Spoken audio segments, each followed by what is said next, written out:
Well, howdy there, Internet people. It's Bo again. So, today we are going to talk about Ohio and Biden and the ballot and a potential special legislative session and money and all of the claims that are going on and just kind of run through what's happening up there.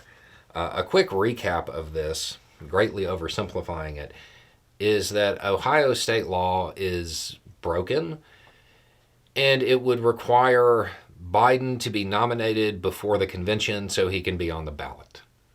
Okay? It's a mess. The House and the Senate in Ohio, they were trying to work this out, and it kind of fell apart. The governor appears to be calling a special legislative session for next week to sort this out and to get Biden on the ballot. However, there is also the Republican concern of foreign money in Ohio ballot initiatives. Now, to be clear, the Democratic Party is also against foreign contributions when it comes to Ohio politics. However, the Republican stance on it is a little bit more, let's just say, convoluted than the Democratic Party's. It certainly appears that the Republican Party doesn't really just want to ban contributions from foreign nationals. They also want to stop money coming from U.S. entities that at some point have received money from foreign nationals.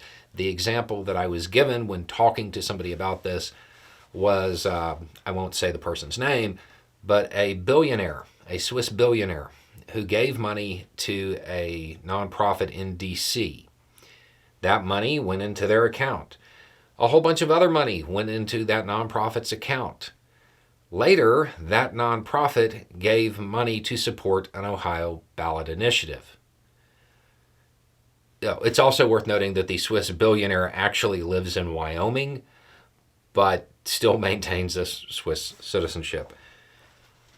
From my understanding, the Republican Party doesn't want that to happen either. Keep in mind, all of those transactions are completely legal. It's just, it seems to me to be a red herring. I have yet to have anybody give me an example where a foreign millionaire or billionaire intentionally routed money through a third party or anything like that, because they truly care about, internal Ohio politics.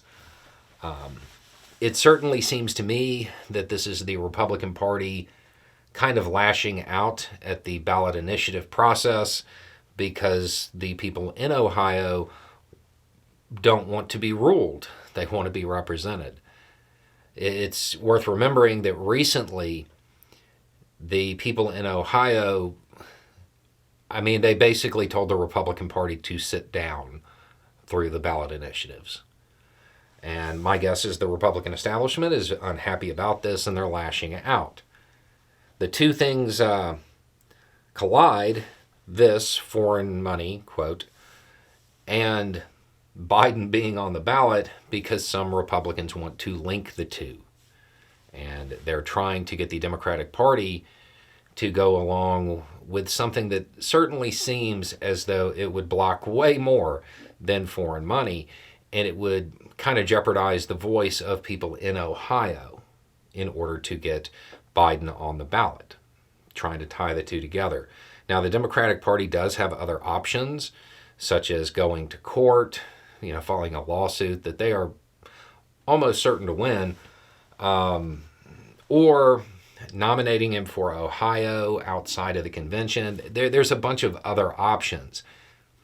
But if those other options are, recognized or used, it would basically leave the Ohio state law broken. So we'll see how it plays out. We'll get more details on it next week, I'm sure.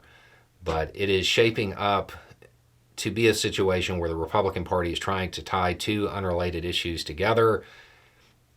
And one of them certainly appears to be a situation where the Republican Party is telling its constituents to be quiet.